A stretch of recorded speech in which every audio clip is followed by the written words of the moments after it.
No sertão abrasado pelo sol, onde a poeira dança ao sabor do vento e o silêncio é rompido por estampidos de tiros e promessas de vingança.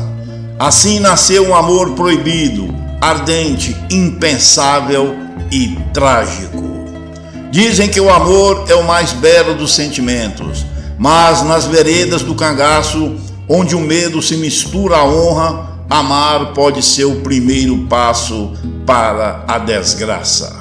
E foi exatamente ali, entre o cheiro de pólvora e sangue, que Jovina Maria da Conceição Souto conheceu o que era amar e perder.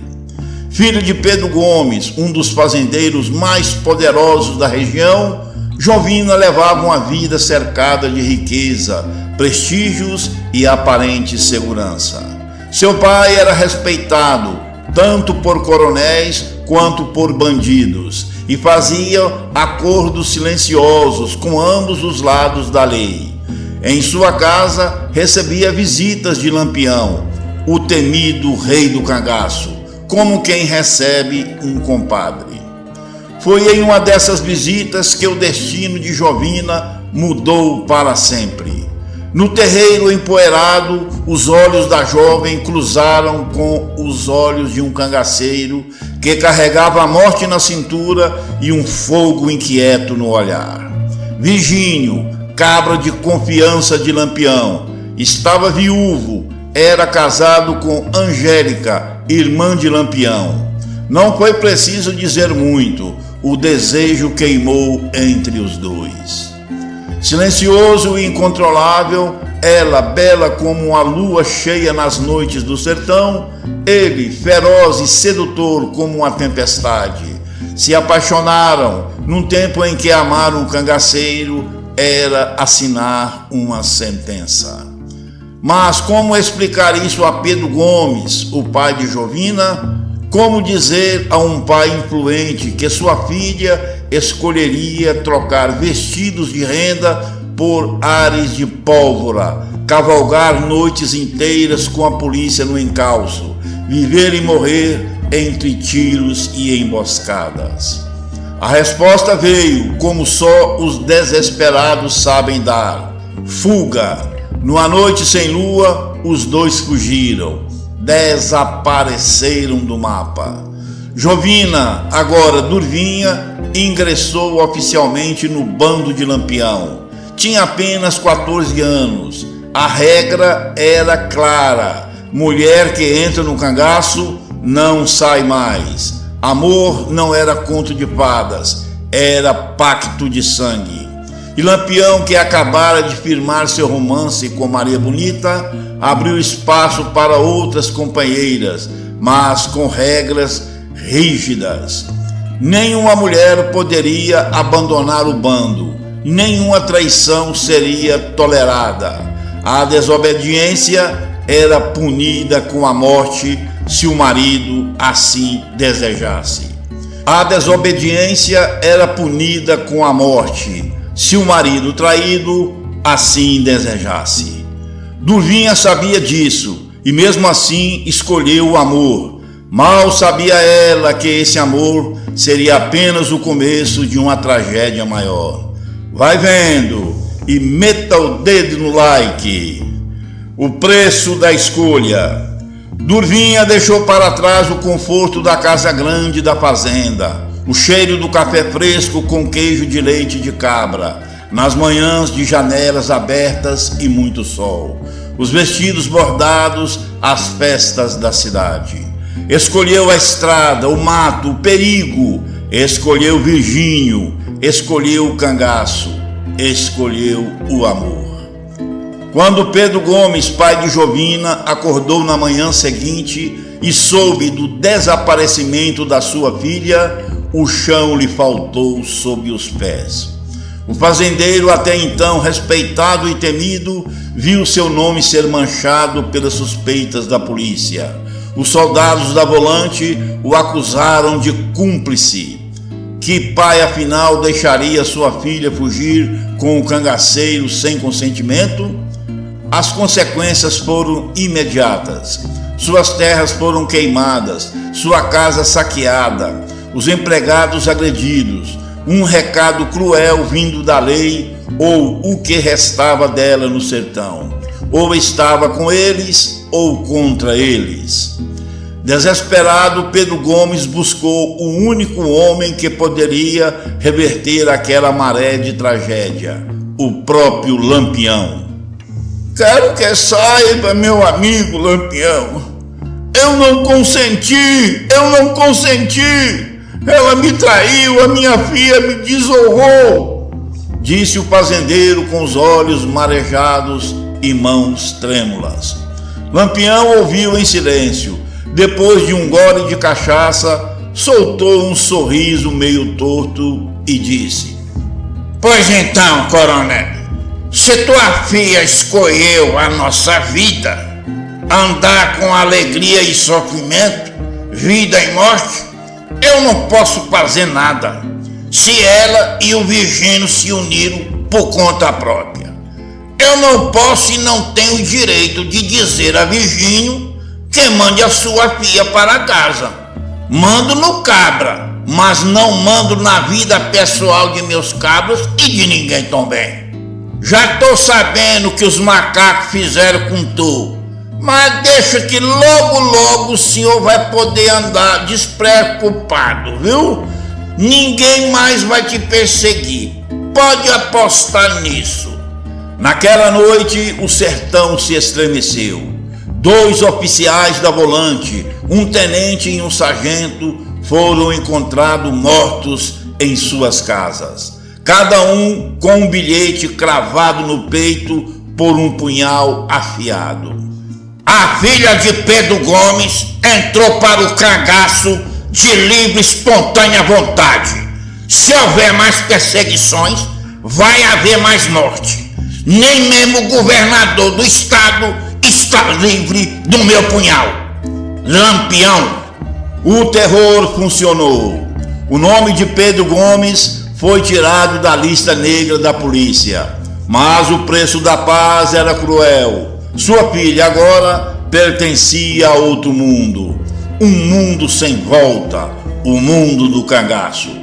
Enquanto isso, nos acampamentos do bando, Durvinha se adaptava à vida entre cangaceiros, aprendia a usar armas, cavalgava dias sem descanso e entre um ataque e outro vivia pequenos momentos de doçura ao lado do seu marido Virgínio.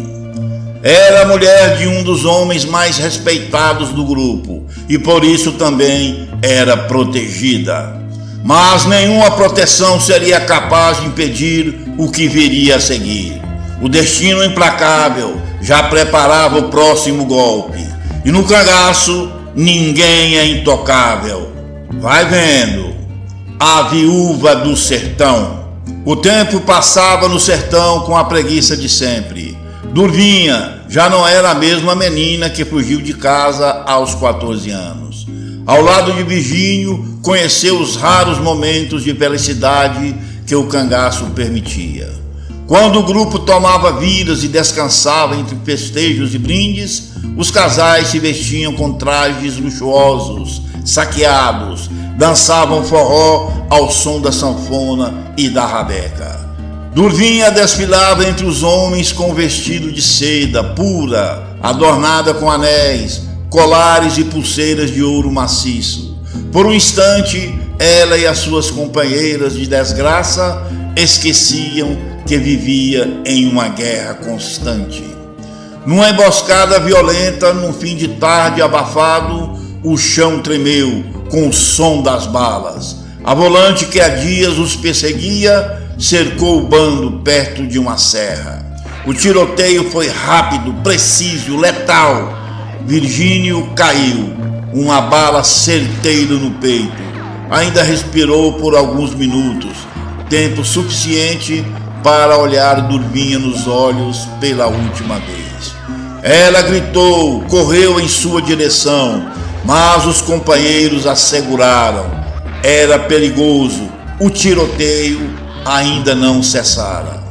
Naquela noite, o silêncio do mato parecia zombar da dor de Durvinha.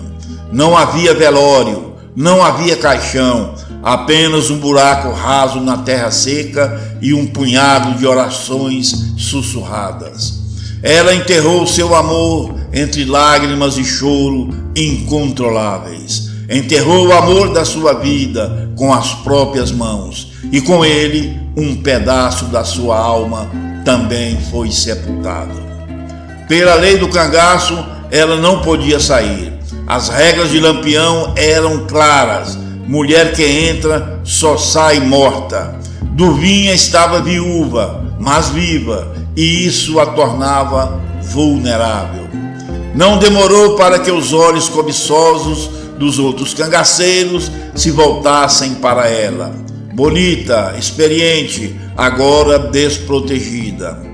O primeiro cangaceiro a se aproximar foi Antônio Ignácio da Silva, o Moreno, um homem respeitado no bando, destemido, fiel a Lampião. Fez o convite direto, sem rodeios. Sei da tua dor, Durvinha, mas nesse mundo ninguém anda só. Vem comigo, eu cuido de ti, mulher. Durvinha hesitou. Seu coração, claro, ainda era de Virgínio, mas ela sabia como funcionava aquele mundo. Estar sozinha era um perigo. Era o mesmo que andar com um alvo nas costas. E então, por necessidade mais do que paixão, aceitou o convite de Moreno. Virgínio foi seu grande amor. Moreno seria sua proteção. O luto de Durvinha agora caminhava ao lado da sobrevivência, ao lado de Moreno, o único cangaceiro que sobreviveu ao cangaço sem tomar uma bala, sem um arranhão sequer. Mas o sertão ainda guardava outras histórias de amores perdidos, paixões fatais e finais muito piores. O sertão não perdoa. Naquele mundo perigoso do cangaço, a beleza de uma mulher era tanto um presente quanto uma maldição. Cristina sabia disso. Diziam que era mais bonita que Maria Bonita, e talvez fosse mesmo. Seus olhos negros tinham o brilho da inquietação, e seus gestos delicados escondiam uma alma presa num corpo que não escolheu o seu destino.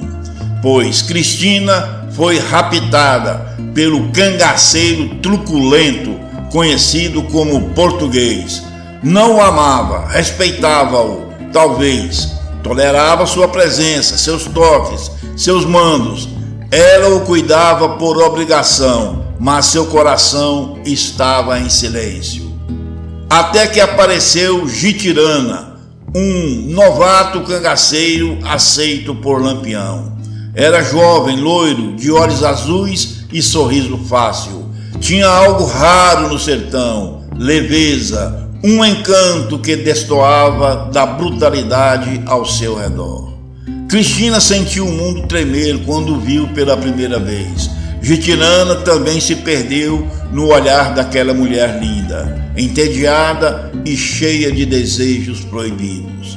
A paixão pegou fogo como pólvora seca no mato.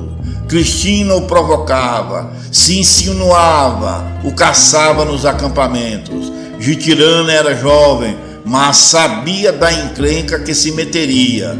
O jovem cangaceiro resistiu o quanto pôde. Conhecia a lei, sabia que se fosse pego, morreria, mas chegou o dia em que ele não resistiu.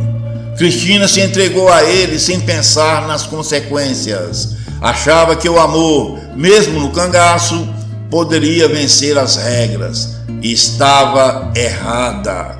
Os dois se amaram loucamente nas ramas secas como animais no cio. Foi literalmente um amor selvagem. Como tudo que é errado vem à tona, o cangaceiro português descobriu que foi traído e quis matar Jitirana. Desesperado, ele correu até Lampião e confessou tudo, mas jogou a culpa nela. Sou homem, Lampião, e ela me tirou do juízo. Eu não andei atrás dela. Ela que me seduziu. Eu avisei a ela, mas ela me forçou.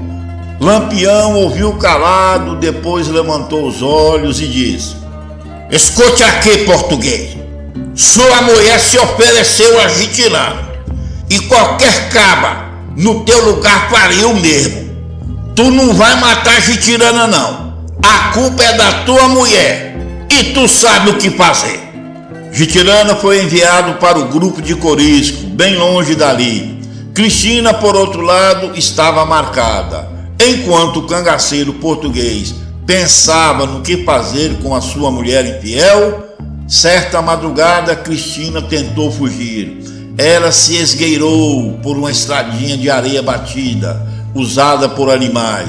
Mas Lampião já sabia, tinha mandado espiões ficarem de olho nela e mandou Luiz Pedro e Candeeiro darem o cabo dela. Ela sabia demais, e se a polícia pega ela, fazia ela contar segredos do bando. Aquela linda mulher viva era um perigo para o cangaço.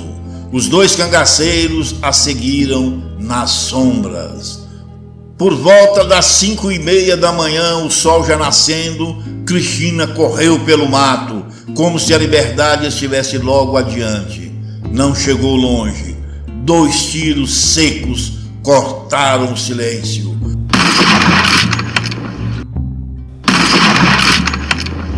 Um punhado de folhas caiu lentamente sobre o seu corpo abatido. Cristina caiu de bruços e morreu ali mesmo. Nunca mais se levantaria. Ela pagou o seu amor com a vida. Trágico fim de uma moça que não queria aquele mundo. Foi arrastada por um cangaceiro inescrupuloso. Lídia e Zé Baiano, quando o amor acaba em cova rasa. No sertão não havia grades, mas existiam prisões, e a mais cruel delas era ser mulher de um homem que confundia amor com propriedade. Lídia era uma flor nascida no meio do espinheiro, tinha beleza de rainha e alma de passarinho. Era tão linda que diziam ser a mais formosa do Nordeste, mas essa beleza foi a sua maldição. Zé Baiano estava com um tumor na nuca. Lampião mandou ele se tratar com um coiteiro de sua confiança. Ao chegar na casa, viu Lídia, uma linda jovem, filha do casal de coiteiros. Zé Baiano se apaixonou à primeira vista. O homem ficava louco quando ela passava água de ervas em sua nuca para diminuir o inchaço. Depois de 2 meses de tratamento, Zé Baiano fez a cabeça da linda moça, dizendo que iria cobri-la de joias, roupas de seda, da moda e muito dinheiro. E a moça ingênua caiu na conversa do cangaceiro. Quando Zé Baiano queria algo, não pedia, tomava. A moça disse aos seus pais que iria se casar com o Zé Baiano e foi embora com ele, deixando sua mãe chorando, pedindo a ela, pelo amor de Deus, que não vá. Quem não ouve conselho de mãe, ouve coitado. Vai vendo. Lídia sabia que Zé Baiano era ignorante, mas pensou que com o tempo ele mudaria, que talvez pudesse nascer ali um sentimento. Mas Zé Baiano era bruto, possessivo, ciumava até do vento que tocava sua mulher.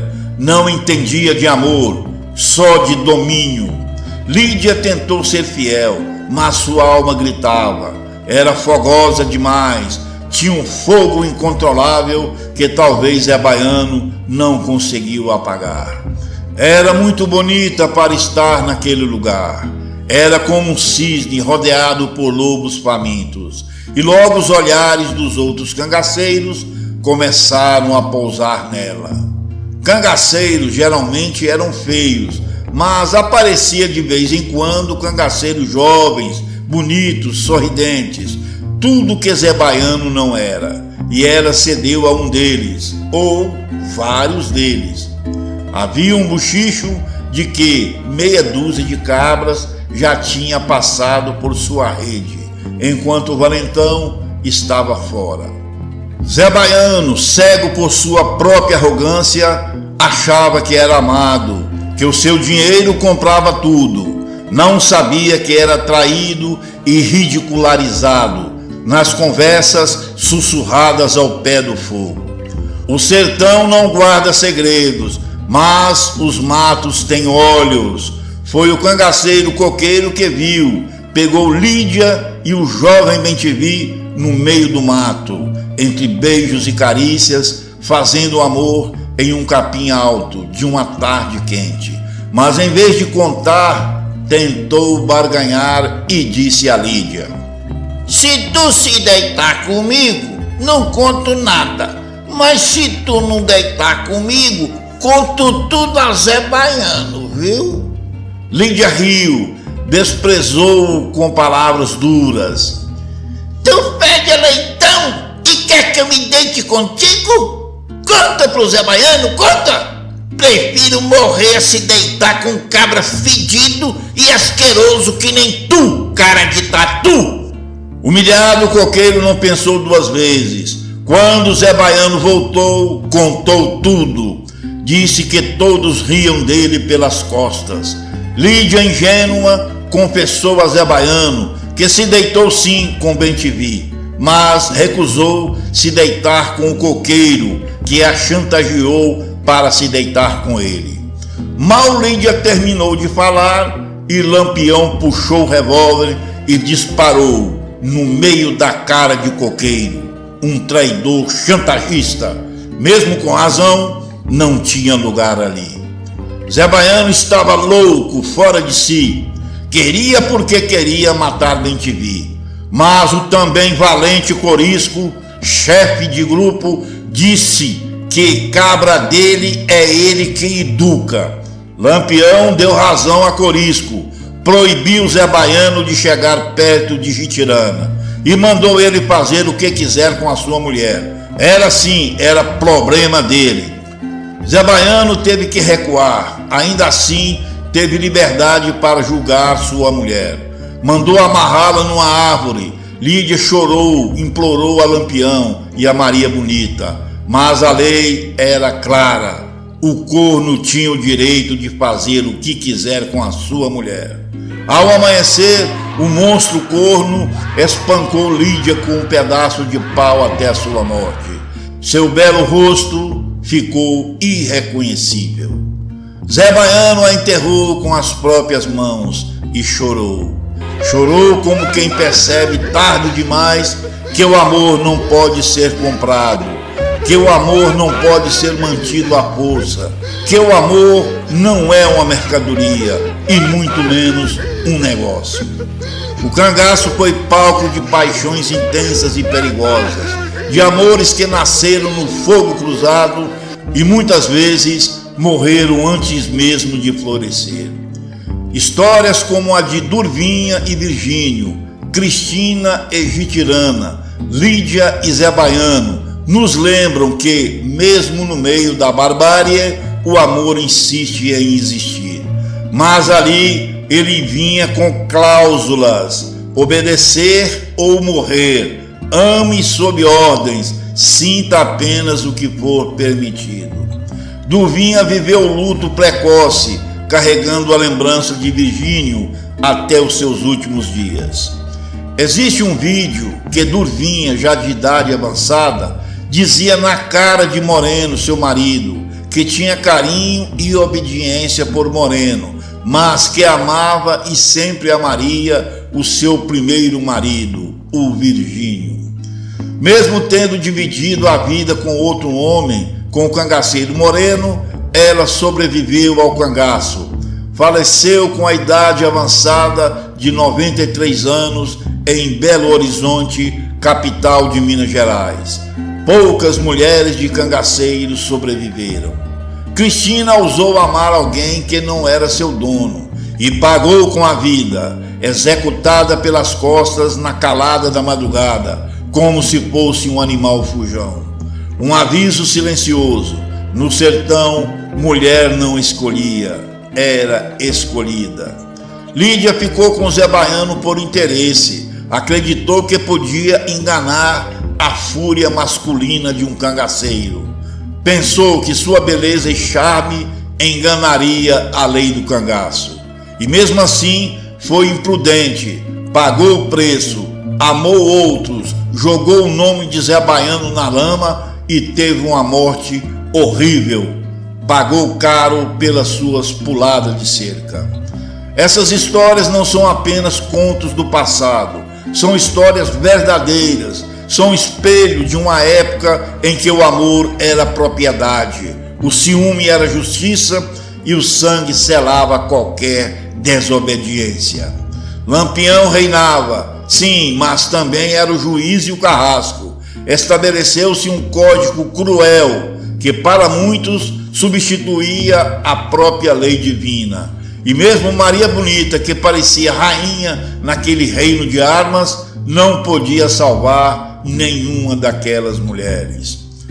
E você que chegou até aqui, pare e pense, quantas vezes o amor é confundido com domínio?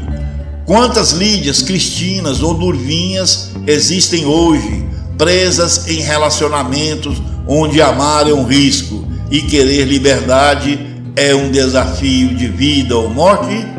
O cangaço ficou para trás, mas seus fantasmas ainda andam por aí, disfarçados de ciúme, de cuidado, de ameaças veladas. E como dizia o próprio Lampião antes de um combate: quem ama protege, né? Quem mata em nome do amor nunca amou. Se essa história te tocou, compartilhe, se inscreva no canal, que o sertão aprenda com as suas feridas, que os erros de ontem não se repitam no silêncio de hoje. Se inscreva no canal, deixem seu like, fiquem em paz e lembrem-se, amar não é prender, amar é libertar, amar é cuidar, é viver um sonho de amor.